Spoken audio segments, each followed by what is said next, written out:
नमस्कार, मैं राजकुमार श्री अरविंदो सोसाइटी से आप सभी का हार्दिक स्वागत करता हूं। हम शिक्षा में शून्य निवेश नवाचार कार्यक्रम ZIIEA द्वारा संकलित एक रोचक नवाचार के बारे में विस्तार से जानेंगे। इस वीडियो में मैं आपको इनोवेटिव पाठशाला के अंतर्गत यूपी बोर्ड के कक्षा 2 के हिंदी पाठ्य पुस्तक के पाठ संख्या 14 मैं कौन हूँ को एक नवाचार अभिनव शिक्षण तकनीक की एक गतिविधि गृह कार्य परिवेश में व्यवहारिक शिक्षा के माध्यम से क्रियान्वयन करना सीखेंगे। वैसे तो इस पाठ को ZIIEA के कई नवाचारों के माध्यम से पढ़ाया जा सकता है, परंतु इस वीडियो में हम इसे गृह कार्य परिवेश में व्यवहारिक शिक्षा के माध्यम से क्रियान्वयन करना सीखेंगे। सबसे पहले मैं आपको पाठ के सार के बारे में बता देता हूँ।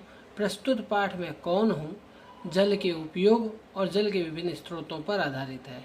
इस नवाचार की नवीनता एवं उपयोगिता यह है कि छात्र पाठ में आए कंसेप्ट से संबंधित निर्देशों के आधार पर अपने आसपास के परिवेश से अपने अभिभावकों की मदद से गृह कार्य करते हैं और पढ़ाए गए कंसेप्ट से संबंधित अपनी समझ को विकसित करते हैं। इस नवाचार क्रियान्वयन की अवधि 30 मिनट है। इस नवाचार की क्रियान्वयन प्रक्रिया के माध्यम से छात्रों को जल का उपयोग और जल के विभिन्न स्रोतों तथा नाम वाले शब्दों के बारे में जानकारी दी जाती है।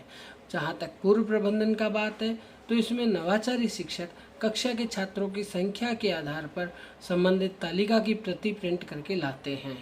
छात्रों से अपने अनुभवों के आधार पर अभिभावकों की मदद से गृह कार्य करने के लिए प्रेरित किया जाता है।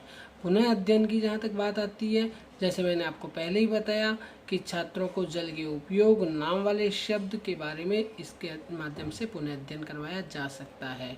काम वाले शब्द और ये जो चीज़ें हैं ये बच्चे अपने अनुभवों के आधार पर अपने गृह कार्य में सम्मिलित करते हैं।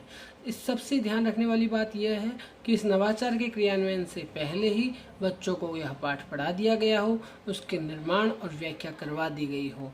छात्रों के लिए कुछ निर्देश होते हैं, जैसे वे घर जाकर अपने अभिभावकों की मदद से उनकी सहायता से वे अपने घर के आसपास जल के उन स्रोतों पर उन जगहों पर भ्रमण करेंगे और पानी को स्वच्छ रखने के तरीकों के बारे में जानेंगे। साथ ही साथ अशुद्ध पानी से होने वाली हानियां या बीमारियों के बारे में भी उनसे पूछकर जानकारी लिखकर लाएंगे। उदाहरण के लिए नवाचारी शिक्षक बच्चों को एक तालिका देते हैं, उसमें 2 कॉलम होते हैं। सबसे ऊपर छात्र को अपना नाम लिखने की जगह दी जाती है। पहले कॉलम में पानी को स्वच्छ रखने के तरीके लिखने होते हैं और दूसरे कॉलम में गंदे पानी से छात्रों को होने वाली हानियों के बारे में लिखा जाता है। नीचे अभिभावकों के लिए कुछ निर्देश होते हैं, जैसे अभिभावक अपने छात्रों को गृह कार्य करवाएंगे, उसमें उनकी हेल्प करेंगे। इसके साथ साथ इस पूरी तालिका को भरवाने के बाद वे वापस इसे विद्यालय सावधानी पूर्वक छात्रों के हाथ भिजवाने का श्रम करेंगे।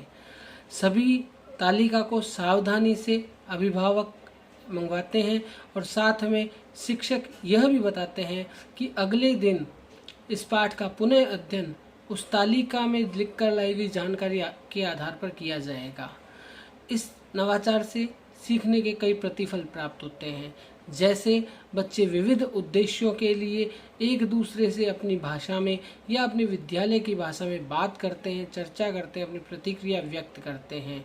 कही जा रही बात को, कहानी या कविता को वे ध्यान से सुनकर अपनी भाषा में सुनाते भी हैं। अपनी कल्पना से कहानी या कविता का निर्माण और व्याख्या भी करते हैं। अपने स्तर और अपनी पसंद के अनुसार वे पोस्टर, चित्र, कहानी या कविता को ध्यान से पढ़ते हैं और आनंद की अनुभूति करते हैं। इसके अलावा अपनी निजी जिंदगी में और परिवेश पर आधारित उदाहरणों से वे अपने अनुभवों को शामिल करते हैं। साथ ही साथ हिंदी वर्णमाला के अक्षरों को और उनकी ध्वनियों को पहचानते हैं, समान ध्वनियों वाले शब्दों को पहचानते हैं। अपने अनुभवों के आधार पर वे अब आत्मविश्वास का विकास करते हैं, आत्मविश्वास को बढ़ाते हैं। इस नवाचार को क्रियान्वित करते समय कई बातों को ध्यान में रखा गया है, जैसे प्रस्तुत पाठ को नवंबर माह में पढ़ाया जाता है। गृह कार्य प्रयोगात्मक और अनुभवात्मक होना चाहिए ताकि वे स्वयं उसका पता करके एक निष्कर्ष तक पहुंच सकें। इसमें NCF 2005 के उद्देश्यों को ध्यान में रखा गया है। PTR अनुपात को ध्यान में रखकर इस नवाचार की क्रियान्वयन अवधि को निर्धारित किया गया है। विशेष आवश्यकता वाले बच्चों को इससे लाभ प्राप्त होता है।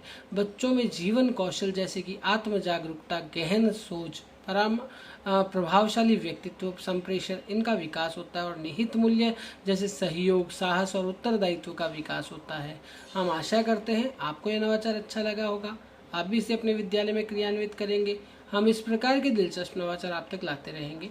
आपसे अनुरोध है, आप हमारे YouTube चैनल ZIIEI को सब्सक्राइब करें। यदि ये वीडियो फेसबुक पर देख रहे हैं तो हमारे फेसबुक पेज को लाइक करें। नीचे दिए गए लिंक पर क्लिक करके आप इनोवेटिव पाठशाला ऐप को इंस्टॉल कर सकते हैं। इस वीडियो को देखने और लाइक करने के लिए आपका बहुत बहुत धन्यवाद।